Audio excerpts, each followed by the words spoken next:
السلام علی من لا نبی بعد اما بعد فاعوذ باللہ من الشیطان الرجیم بسم اللہ الرحمن الرحیم وانتم الاعلون ان کنتم مؤمنین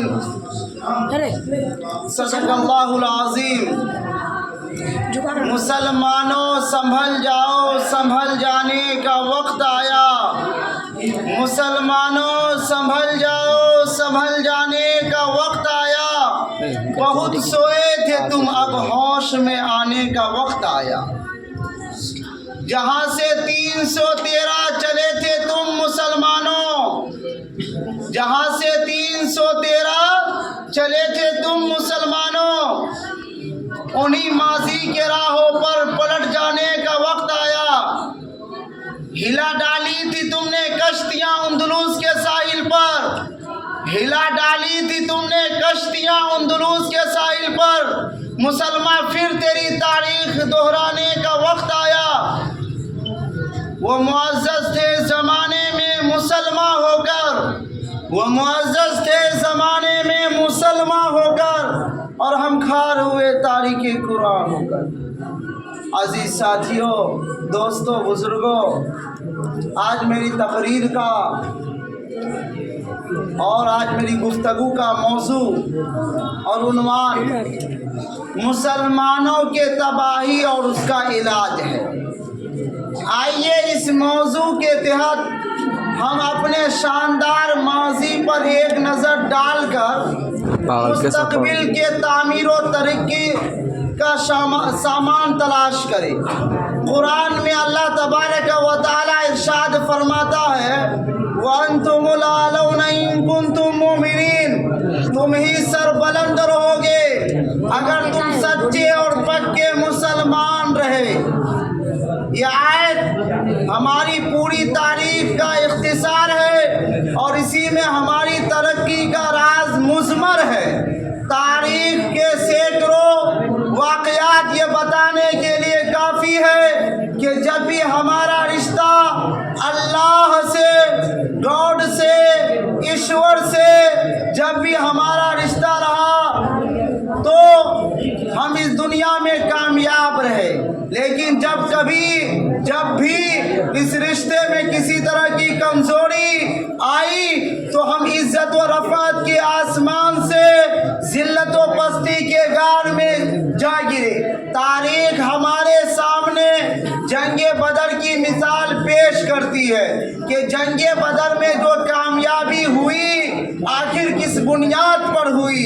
تو مسلمانوں، جنگ بدر میں جو کامیابی ہوئی ہے وہ اللہ سے اور قرآن سے، نبی سے، اللہ نبی کے دین سے رشتے کی مضبوطی کی بنیاد پر ہوئی ہے۔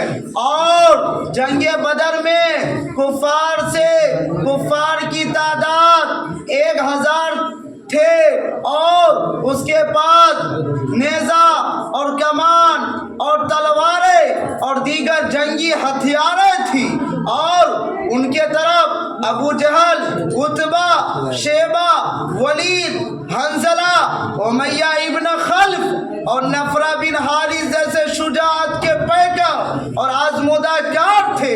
لیکن ادھر بیچارے مسلمان بے سر و سامان، کل تعداد 313 ہے۔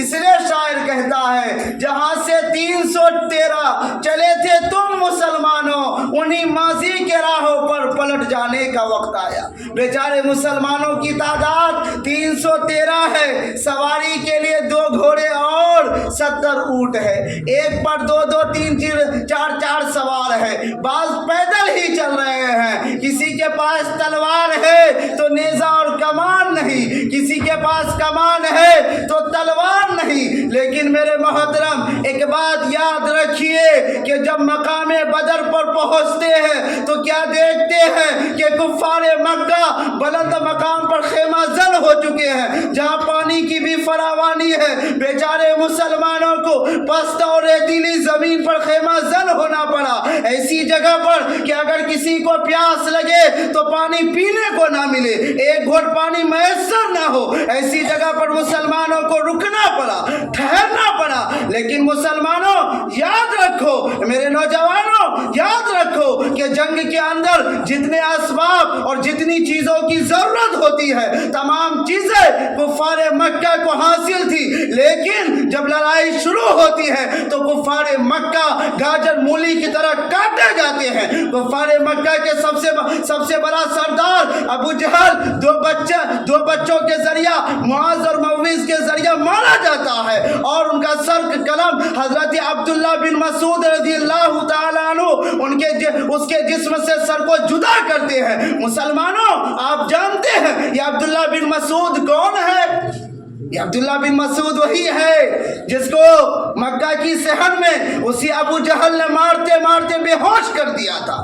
آج میدان جنگ کے اندر وہ عبداللہ بن مسعود ابو جہل کا سر قلم کرتے ہیں، اور امیہ ابن خلف جو ابو جہل کے بعد کفار مکہ کا سب سے بڑا سردار مانا جاتا تھا، سمجھا جاتا تھا، لیکن اپنے ساتھیوں کو اس طرح تہتیگ ہوتے دیکھ کر میدان جنگ گھبرایا اور میدان جنگ چھوڑ کر بھاگنے لگا۔ لیکن یاد رکھیے میرے عزیز ساتھیوں، حضرت بلال حبشی رضی اللہ تعالیٰ عنہ ان کے پیچھے دوڑتے ہیں، اور جب اس کے قریب پہنچتے ہیں تو یہ امیہ ابن خلف گھوڑے سے نیچے اتر جاتا ہے، پیٹ کے بل چیت لیٹ جاتا ہے، معافی مانگتا ہے کہ مجھے معاف کر دو، شور مچاتا ہے، لیکن حضرت بلال حبشی رضی اللہ تعالیٰ عنہ نیچے سے تلوار چلا کر کے جہنم رسید کر دیتے ہیں، جہنم پہنچا دیتے ہیں۔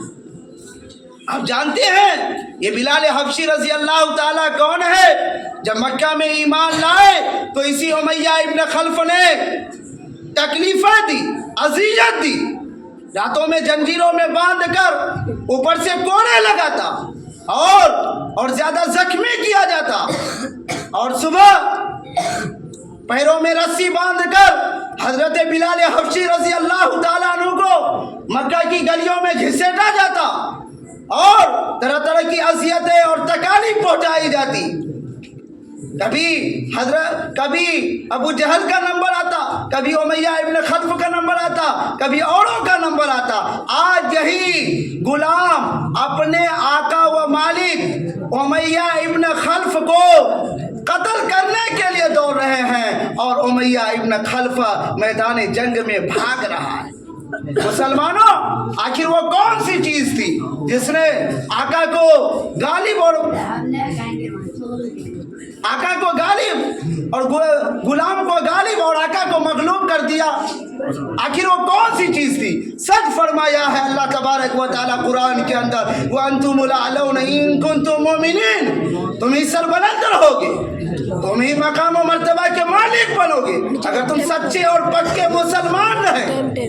اسی طرح کفار مکہ کے اور لوگ اپنے ساتھیوں کو قتل ہوتے دیکھ کر کے میدان جنگ چھوڑ کر بھاگنے لگا۔ 70 قتل ہوئے، 70 مقتول ہوئے اور 70 گرفتار ہوئے۔ مسلمانوں کو ایسی فتح نصیب ہوئی، حاصل ہوئی، جس کو تاریخ کبھی فراموش نہیں کر سکتی۔ لیکن آج کیا حال ہے ہمارا کہ آج ہم جس طرف دیکھتے ہیں وہی مسلمان ظلم و ستم کے چکر میں پھنسا ہوا ہے۔ کئی مسلمانوں کی بہو بیٹیوں کی عزت و آبرو کو لوٹی جا رہی ہے، کئی مسلمانوں کی عزت کئی مسلمانوں کے مساجد میں تالے لگائے جا رہے ہیں، کئی مسلمانوں کے مدارس کو دہشت گردی کا اڈا قرار دیا جا رہا ہے، کئی مسلمانوں کو علماء، کئی مسلمانوں کے عالموں کو دہشت گردی کا ایجنٹ قرار دیا جا رہا ہے۔ کبھی ایک ساتھ سول کوڈ لاگو کر کے مسلمانوں کو ان کے شریعت سے، قرآن سے، حدیث سے، اللہ سے